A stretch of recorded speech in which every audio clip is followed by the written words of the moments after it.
went in and listened to the doctor, and the doctor said, well, what your husband has is very, very serious. In fact, it's so serious that if it's left untreated, he will die, and he will die quickly. But then the doctor said, but there is some good news in all this, and that is that we think that with chemotherapy and with certain other regimens that he can be healed. But it's the regimens that we wanted to talk with you about, because the regimen means he has to be on a strict diet, which means that you would need to cook for him breakfast, lunch, and dinner. So that's going to be a regular routine as part of your life. And he has to have it be in a controlled environment, so the house has to be spotless, which means you're going to need to clean like you've never cleaned before.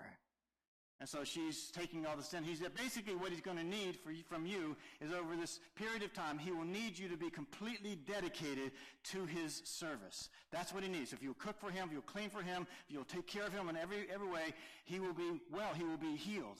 She walks out of the room and goes and talks to her husband, who's very anxious, of course, to hear what the doctor had to say. He said, what did the doctor have to say? And she said, he said you're going to die. Because she's not, I'm not doing that. So I love that story, but there's lots of times when we see things happening all around us. We see a need that presents itself, that when we see it with our eyes, we hear about it in our eyes, and then we think, I ain't doing it. Just like that woman, I ain't doing that. I'm not doing that. So today, I want to talk about loving like Jesus in a different way. Loving like Jesus by serving other people. And so we are in this series here about how Jesus, he loved extravagantly. And we're trying to say, what does it look like for us to love extravagantly? Well, one of the things it means to forgive ourselves and to forgive other people, because the Son of God did that for us. That is what we celebrated and talked about at Easter. Next week, we're going to be talking about the goodness of God in community, the importance of having community all around us, loving each other in a way that many of us simply don't have in other areas of our lives, but we have the chance, we have the place to do that in the church, loving each other in community. And today, we're going to be looking at Jesus washing feet.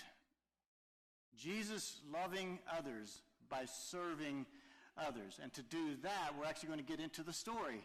We actually heard this story before Easter. We're going to get into the story about Jesus washing his disciples' feet. And so this is Jesus in a room with his followers just before he is arrested, his arrest which leads to the trials which leads to the execution which leads to the burial leads to those 3 days of silence, and the silence leads to the resurrection, and we are resurrection people now. So this is all just before all that happens. Jesus is with his followers, and this is even before the command that we did talk about the Thursday before Easter, the command that Jesus gave to love each other, that in-house message, you Christians, you love each other. It's just before that happens, Jesus does something else. Notice what he does, and notice what he says. This is John chapter 13, beginning at verse 1. It was just before the Passover festival. Jesus knew that the hour had come for him to leave this world and go to the Father. Having loved his own who were in the world, he loved them to the end. There's that loving. Love them sacrificially. The evening meal was in progress, and the devil had already prompted Judas, the son of Simon Iscariot, to betray Jesus. Jesus knew that the Father had put all things under his power, and that he had come from God and was returning to God. So he got up from the meal, took off his outer clothing, and wrapped a towel around his waist. After that, he poured water into a basin and began to wash his disciples' feet, drying them with the towel that was wrapped around him.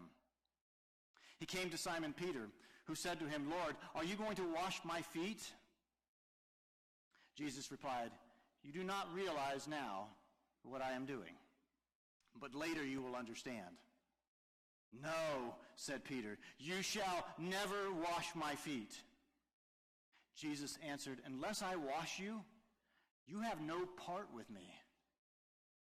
Then, Lord, Simon Peter replied, not just my feet, but my hands and my head as well. Jesus answered, those who have had a bath need only to wash their feet. Their whole body is clean, and you are clean, though not every one of you. for he knew who was going to betray him, and that was why he said not everyone was clean. When he had finished washing their feet, he put on his clothes and returned to his place. Do you understand what I have done for you? You call me teacher and Lord, and rightly so, for that is what I am. Now that I, your Lord and teacher, have washed your feet, you also should wash one another's feet. I have set you an example that you should do as I have done for you. Very truly I tell you, no servant is greater than his master, nor is a messenger greater than the one who sent him. Now that you know these things, you will be blessed if you do them. That whole scene there, that whole moment with Jesus washing their feet, that is an act of hospitality that is strange to us. I mean, that's just a strange thing. Can you imagine if I invited you over to my house and you walk through the door and the first thing I say to you is, okay, take off your shoes and I'm going to give you a pedicure. Yes, it's like, okay. Someone says, okay. The girls in the front, people have like, have you seen my toes? Or like, oh, crooked, you're not going to see my toes back. Can you imagine? It's just a strange thing for us.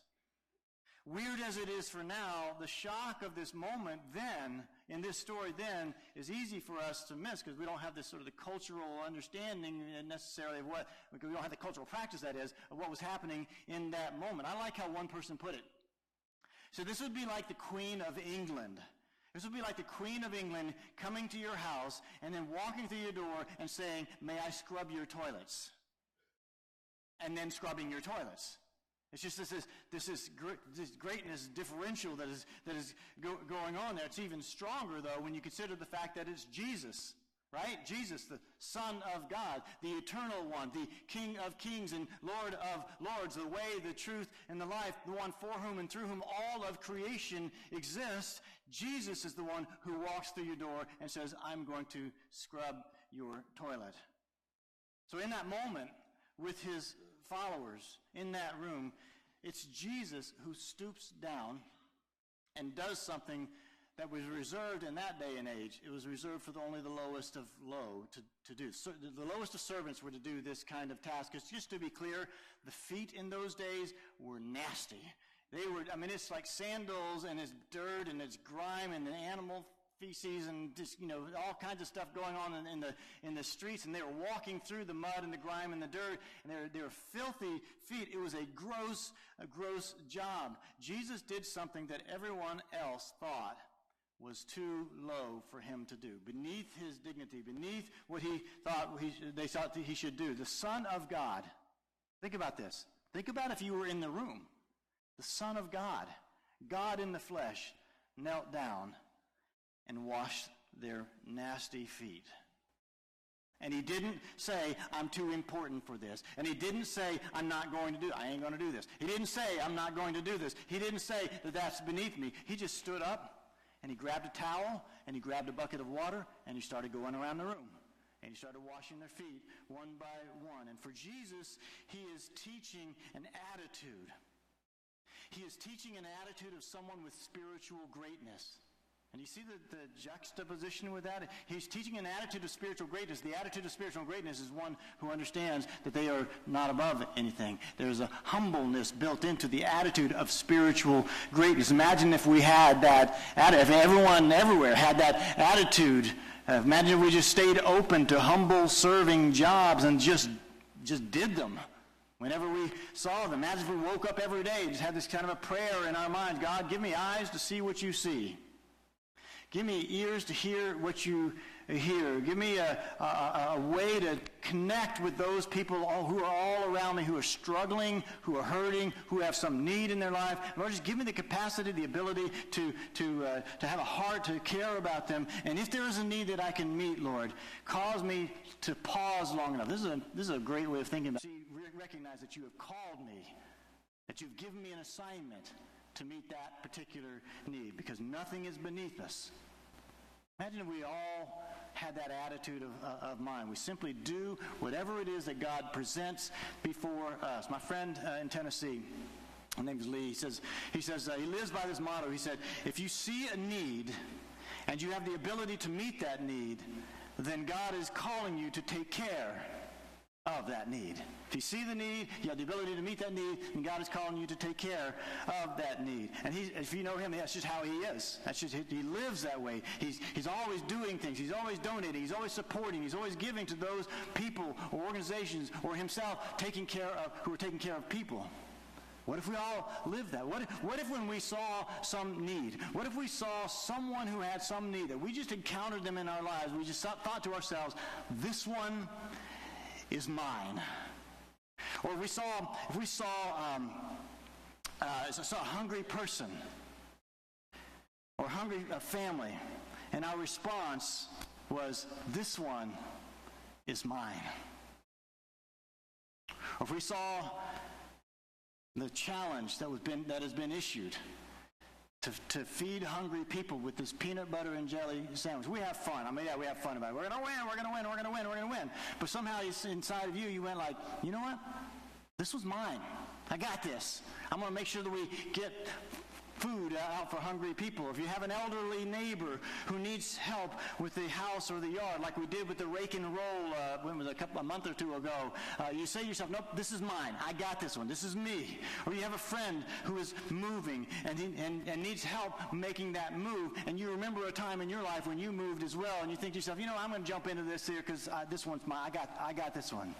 Or you know of a single mother who needs help with her whatever in life, her car or something in her home, and you remember what it was like to be in need yourself, and you think to yourself, you know what? I got this. This one is mine.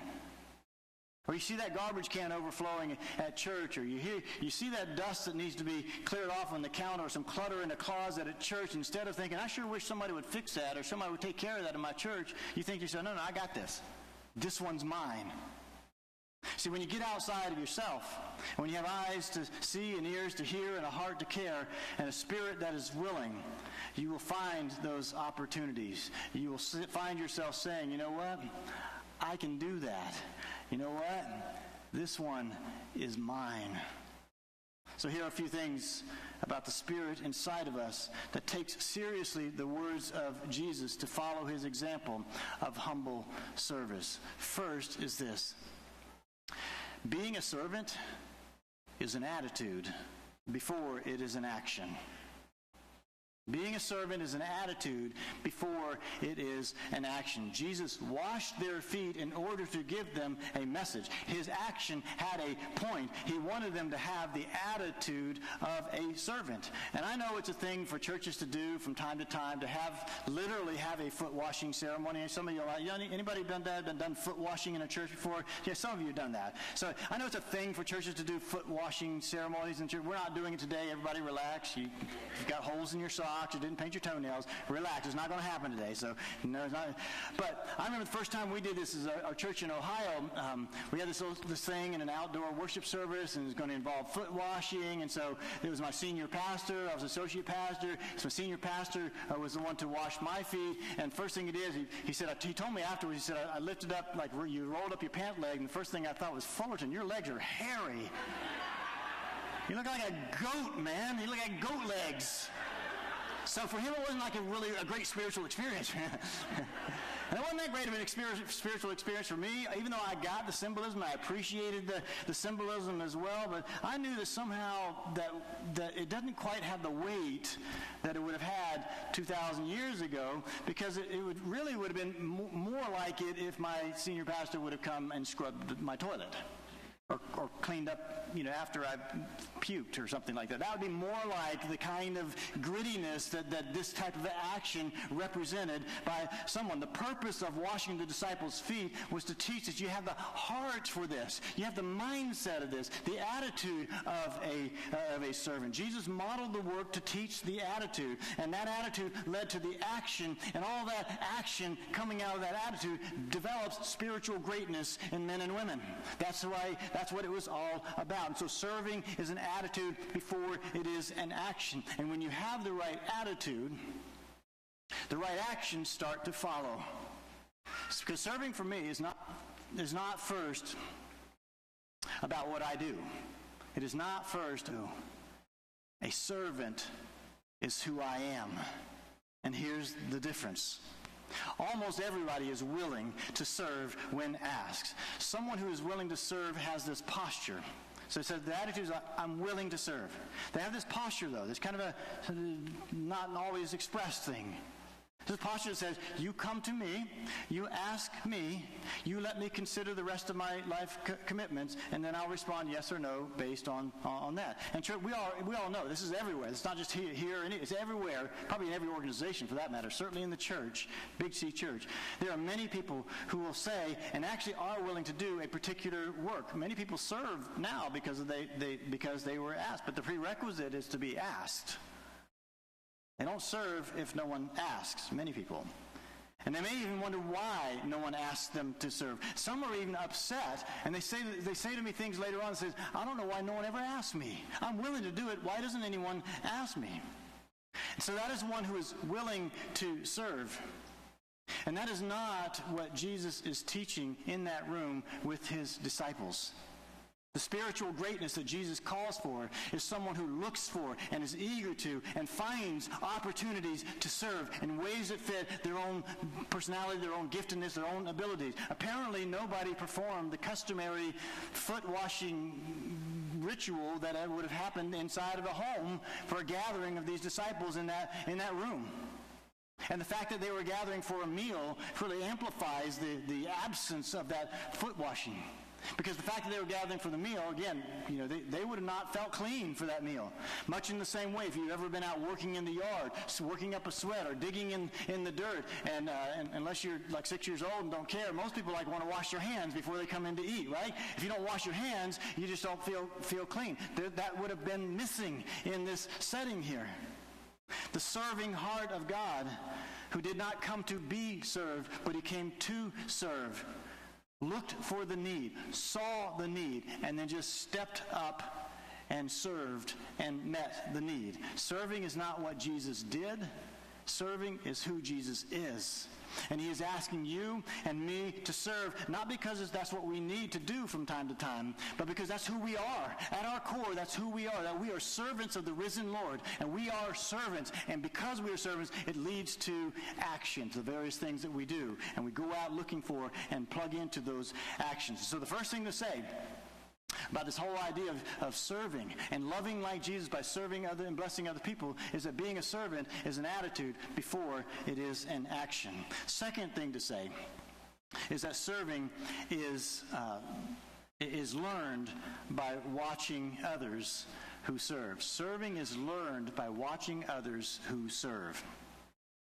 In our very own church, we have a woman. I've referenced her a number of times, especially lately. We have one woman in our church who's 103 years old. Normally comes to this service. Normally is in here today. Mary Lou Miller. And what you may not know is that Mary Lou Miller and I used to go out and do home communion, and we would do retirement communion all the time. This was her thing. She did this ministry as a ministry, day in, week in and week out, month in and month out. And one time Mary Lou and I were driving around and talking, and I said, Mary Lou, you have such a heart to do this. I mean, it's clear that you are engaged when you do this. You love doing this. You love bringing the sacrament to the people who can't maybe come to church all the time. Why do you do that? What's behind that? What's compelling that inside of you? And if you know Mary Lou, she just had this kind of chuckle on this grin on her face and twinkle in her eyes. She goes, well, Pastor, when I was a little girl, now she's in her 90s at this point. I'm asking her this question. When I was a little girl, I used to watch my mother do this. I saw it from my mother. She watched her mother practice her faith this way for years. And it wasn't so much that her mother taught her this thing as much as she caught it. She wasn't so much taught, it was caught inside of her from her mother's example. And so parents and anyone in an older generation who has a generation below you, anyone, do you want the next generation to be a generation of people who do good for this world? And do you want the next generation to be a generation who serve humbly and serve constantly in this life? Then you serve that way. I serve that way because they are watching us.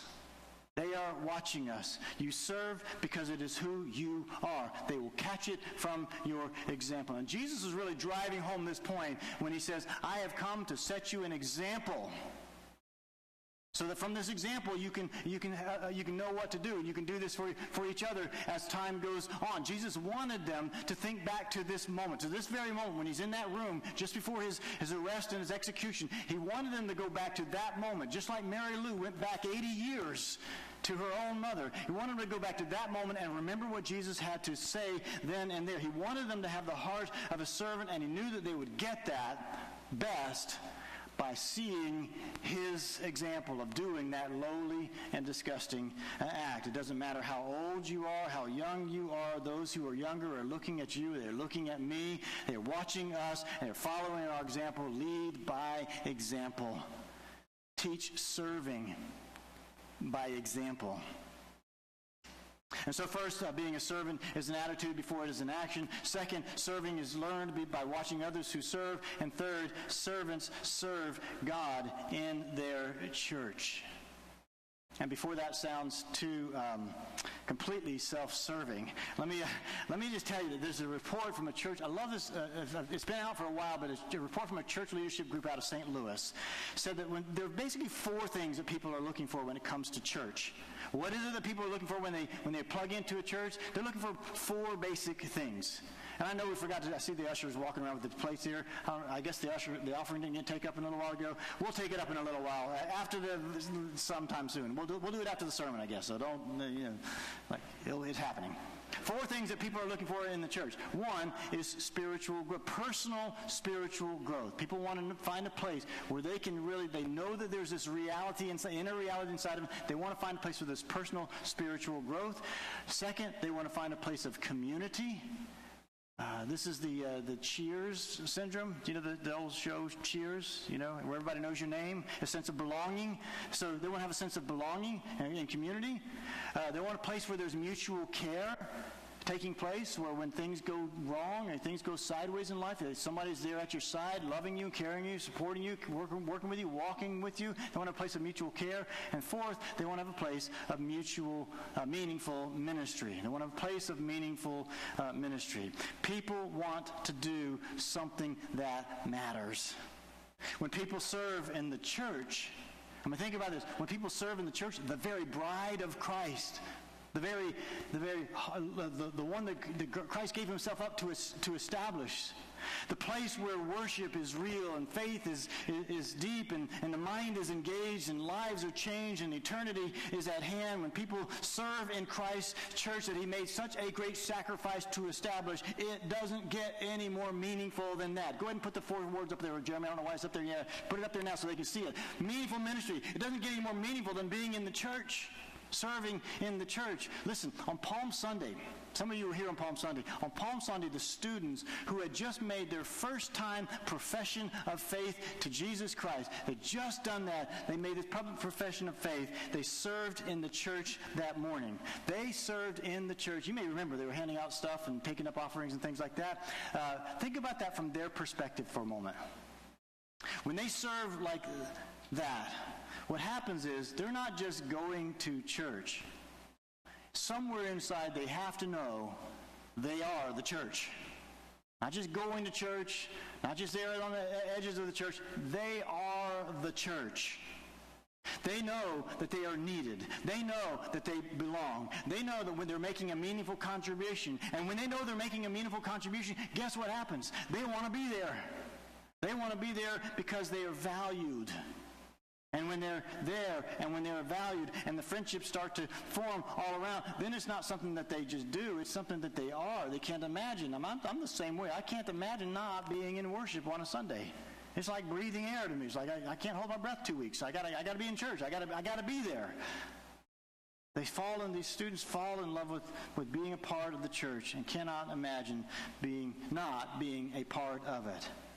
I want to have that culture around our youth. I want to have that culture around every single person, where we just love being here, and we love it because we know that we're valued and we're doing something meaningful in our lives. Every Tuesday morning in this church, you may not know this, but every Tuesday morning there's a group of people who descend on this church. And you know the grounds of our church?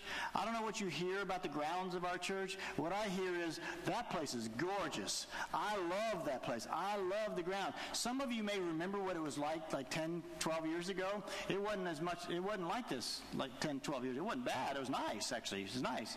But it wasn't like this. Some of you may remember that before we put that Hope Garden, which is the garden just off the bottom of the steps there. Anybody remember what that was like before we put that in? It was a sidewalk. And if it was raining, good luck. It was flooded there. How does all that happen? Well, a group of people coming in every Tuesday to work and to serve and to make those grounds beautiful and improve the gardens and to add new gardens. I still don't know. We got olive trees over there. I still don't know if we have a name for our olive trees. Cal, do we have it? I still call it the Olive Garden. That doesn't seem quite right, but it's the Olive Garden over there.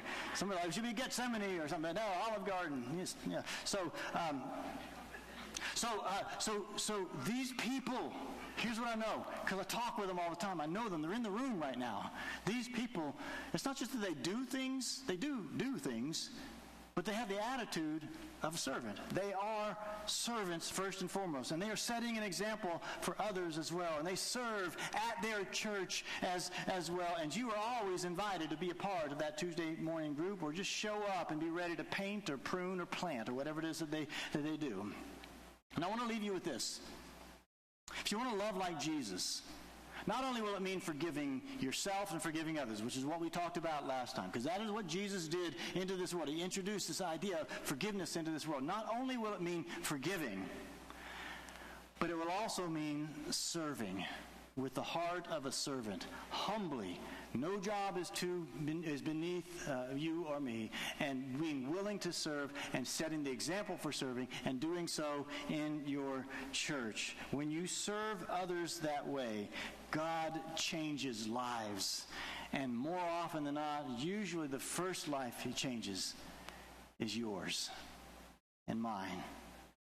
So many of you know this because you've been to the church website before. But on our church website there's a page called Serve, and you're free to go to that page right now. In fact, I was just fiddling around with this before the service. You can actually take your iPhone and open up the camera and zoom in on that little QR code, or your Android, and zoom in on the QR code. It'll take you right to the page. But on that page, the point of this is on that page, there's a list of things in the church, areas in the church where you could serve. And we know already, I said it a little while ago, VBS is a huge and urgent and important and time-bound need. First and foremost, serve on VBS. You know, you can put it in the connection card in your bulletin and turn that in after church, or you can go to that page and turn that in as well. But the VBS is big. Ushers and greeters is big. Tech team is big. And I'm forgetting one right now. But there's all there. Just take a look at that. Oh, office volunteers. That's the other one. Office volunteers are big. Find that thing that fits you. Find it, jump into it, and serve with the heart of a servant. My call today is really quite simple, and that is to serve. Have the attitude of a servant. Set the example of serving so others will see it, and serve in your church, and serve today. So I want to try and figure out